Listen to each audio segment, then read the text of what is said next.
খুবই আনন্দজনক লাগছে এবং বরিশালের সাপোর্ট করছি এবং আমার দেশের বাড়িও বরিশাল, তাই সেই উপলক্ষেই আজকে আমার ফার্স্ট মিরপুর স্টেডিয়ামে খেলা দেখা এবং খেলা দেখার উদ্দেশ্য করেই আসা এবং আমরা নেক্সট বরিশালের জয় নিয়েই আমরা মাঠ ত্যাগ করলাম।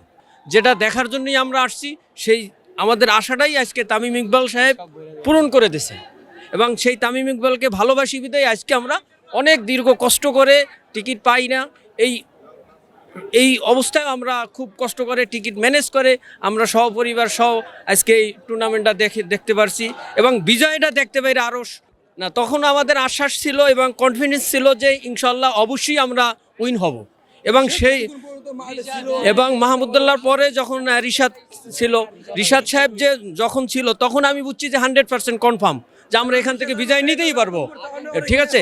এবং রিশাদ খানের যে 6 মারা এটা অসাধারণ, এত এবং যেমন প্লেয়ার তেমন 6 মারা, এটা আমরা খুবই আনন্দজনক এবং এইটার জন্যই আমরা আসছি এবং খুবই ভালো লাগছে এবং খুব সাফল্য মনে করছি। Thank you.